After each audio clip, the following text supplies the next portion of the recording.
नमस्कार दोस्तों। International criminal court के चीफ प्रोसिक्यूटर करीम खान ने इजराइल के प्रधानमंत्री बेंजामिन नेतन्याहू के खिलाफ गिरफ्तारी वारंट जारी करने का आवेदन किया है। इस एक्शन के बाद पूरी दुनिया में हलचल पैदा हो गई। कुछ देश इजराइल के पक्ष में हैं तो कुछ खुलकर उसके खिलाफ आ गए। इस वीडियो में हम इजरायली पीएम नेतन्याहू के खिलाफ आईसीसी ने जो अरेस्ट वारंट की मांग उठाई है उसके मायनों पर हम बात करेंगे। आइए वीडियो शुरू करते हैं। नॉर्वे ने इस खबर के तुरंत बाद ही कड़ी प्रतिक्रिया दिखाई, जहां उन्होंने कहा है कि अगर बेंजामिन नेतन्याहू के खिलाफ गिरफ्तारी वारंट जारी होता है और वे हमारे क्षेत्र में आते हैं तो हम प्रधानमंत्री बेंजामिन नेतन्याहू और रक्षा मंत्री गैलेंट को गिरफ्तार कर लेंगे। ऐसी घोषणा करने वाला नॉर्वे पहला यूरोपियन देश बन गया है। नॉर्वे सरकार का कहना है कि जिस व्यक्ति के लिए आईसीसी ने गिरफ्तारी वारंट जारी किया है उसे नॉर्वे के दायित्वों के मुताबिक अदालत को सौंपा जाएगा। आइए अब अरेस्ट वारंट की मांग के मायनों पर नजर डालते हैं। इजरायली प्रधानमंत्री बेंजामिन नेतन्याहू को ह्यूमैनिटी के खिलाफ अपराध और युद्ध अपराध के मामले में शायद गिरफ्तारी वारंट का सामना करना पड़ सकता है। जहां नेतन्याहू ने इस मामले में अपनी प्रतिक्रिया देते हुए कहा है कि होलोकास्ट के बाद यहूदी लोगों पर हुए सबसे अत्याचारी हमला करने वाले आतंकवादी संगठन हमास के खिलाफ इजरायल ने जंग छेड़ी है और ये घोर अनैतिक हरकत का जवाब है।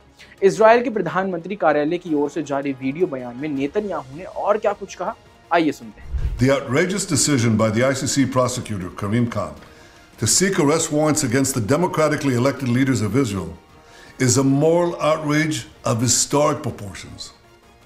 It will cast an everlasting mark of shame on the international court.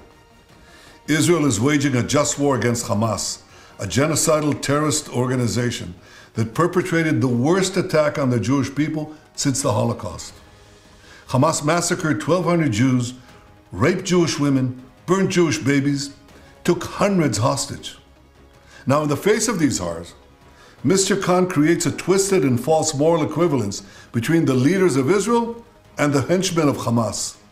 This is like creating a moral equivalence after September 11th between President Bush and Osama bin Laden, or during World War II between FDR and Hitler. What a travesty of justice, what a disgrace. The prosecutor's absurd charges against me and Israel's defense minister are merely an attempt to deny Israel the basic right of self-defense. And I assure you of one thing, this attempt will utterly fail. 80 years ago, the Jewish people were totally defenseless against our enemies. Those days are over. Now the Jewish people have a state, and we have an army to defend our state.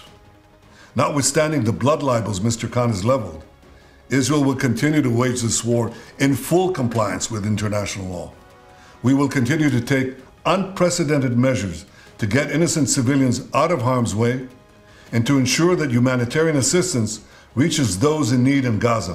ICC के warrant की मांग पर Netanyahu की आक्रामकता को Israel के राजनीतिक नेतृत्व ने भी दोहराया है। गिरफ्तारी वारंट को जायज ठहराते हुए करीम खान ने अपने बयान में कहा कि अंतर्राष्ट्रीय कानूनों और सशक्त संघर्ष के जुड़े कानूनों को सभी पक्षों को मानना होगा, फिर चाहे वो आप कोई भी हो। करीम ने कहा कि सैनिक, कमांडर या फिर कोई भी राजनेता, सबको कानून के दायरे में रहकर काम करना होता है।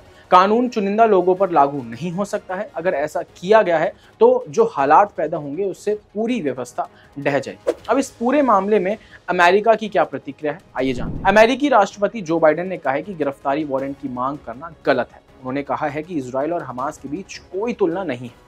हमास ने अपने नेताओं के ऊपर लगे आरोपों को वापस लेने की मांग की है। हमास ने कहा है कि आईसीसी का प्रोसिक्यूटर्स विक्टिम और कातिल को एक बराबर रख रहा है। ह्यूमन राइट्स जैसी ऑर्गेनाइजेशन का मानना है कि करीम खान और उनकी टीम की ओर से जो कदम उठाए गए हैं वो बहुत समय से बाकी थे। संगठन ने कहा, अंतर्राष्ट्रीय समुदाय ये संकेत दे रहा है कि इजरायल अपनी हिंसा, हत्याओं और बिना जवाबदेही के विनाश मचाने की जो नीति है वो जारी नहीं रख सकता है। आपको बता दें, अक्टूबर 2023 को हमास ने इजरायल पर हमला किया था। इस हमले में 1200 लोग मारे गए थे और कई लोगों को बंधक बनाया गया था। इजरायल की जवाबी कार्रवाई में अब तक गाजा और वेस्ट बैंक में लगभग 34,000 से ज्यादा लोग मारे जा चुके हैं। करीम खान जो आईसीसी के चीफ प्रोसिक्यूटर भी हैं, उन्होंने हमास पर भी अरेस्ट वारंट जारी करने की मांग करी है। करीम खान ने दोनों तरफ की बराबरी हिस्सेदारी को निभाते हुए कहा है कि हमास ने इजरायली परिवारों के साथ क्रूरता की है। ये अति क्रूरताएं योजनाएं बनाकर की गई हैं और ये मानवीय मूल्यों का हनन हुआ है। खान ने कहा है कि इजरायल के पास अधिकार है कि वो अपना बचाव करे, लेकिन जिस तरह से अपराध किए हैं उससे इजरायल को अंतर्राष्ट्रीय कानूनों को ना मानने के चलते दोषमुक्त नहीं किया जा सकता। हालांकि इस पर हमास नेताओं का मानना है कि इजरायली नेताओं के खिलाफ गिरफ्तारी वारंट की मांग को 7 महीने की देरी से आने वाला फैसला बताया है। कहा गया है कि इन 7 महीनों में इजरायल ने कब्जे के दौरान हजारों अपराध किए हैं। हालांकि करीम खान ने इजरायल और हमास के बीच सीधे तौर पर कोई भी तुलना नहीं की है। अब सबके मन में ये सवाल है कि अरेस्ट वारंट की मांग उठने के बाद आगे क्या होगा। आईसीसी में प्रोसिक्यूटर्स की ओर से गिरफ्तारी के वारंट की जो मांग की गई है उस पर जज ये सुनवाई करेंगे कि वारंट जारी किया जाए या नहीं। अगर वारंट जारी किया जाता है तो आईसीसी के जिस समझौते पर जिन देशों ने हस्ताक्षर किए हैं उनको मौका मिलने पर जिस व्यक्ति के खिलाफ वारंट जारी किया गया है उसे हिरासत में लेना होगा। जिन 124 देशों ने इस समझौते पर हस्ताक्षर किए हैं उसमें रूस, चीन, इजराइल और अमेरिका शामिल नहीं है, लेकिन फिलिस्तीन समझौते पर हस्ताक्षर करने वाले देशों में शामिल है। ऐसे में आईसीसी के पास कानूनी अधिकार है कि वो कार्रवाई कर सके। अगर ये वारंट जारी किए गए तो इसका मतलब ये होगा कि नेतन्याहू जब भी किसी सहयोगी देश का दौरा करेंगे तब उन पर गिरफ्तारी का एक और डर बना रहेगा। ब्रिटेन के प्रधानमंत्री ऋषि सुनक ने कहा है कि आईसीसी के एक्शन युद्ध रोकने, मानवीय मदद पहुंचाने और बंधकों को रिहा करवाने में मददगार साबित नहीं हुए हैं। लेकिन अगर वारंट जारी हुआ तो ब्रिटेन को भी नेतन्याहू को गिरफ्तार करना होगा अकॉर्डिंग टू द रूल्स। हालांकि ब्रिटेन नेतन्याहू के पास डिप्लोमेटिक इम्यूनिटी होने की बात कह सकता है। नेतन्याहू और उनके रक्षा मंत्री के लिए अमेरिका भी अपवाद ही रहेगा। अमेरिकी राष्ट्रपति के कार्यालय का मानना है कि यह संघर्ष आईसीसी के अधिकार क्षेत्र में नहीं आता है। ये एक ऐसा रुख है जिसे लेकर डेमोक्रेटिक पार्टी के अंदर भी मतभेद देखने को मिला है। आपका क्या मानना है इस पूरी खबर पर हमें कमेंट करके जरूर बताएं। अभी के लिए फिलहाल बस इतना ही, मुझे दीजिए इजाजत। देश और दुनिया की तमाम जानकारी और खबरों के लिए देखते रहिए क्लिक इंडिया। धन्यवाद।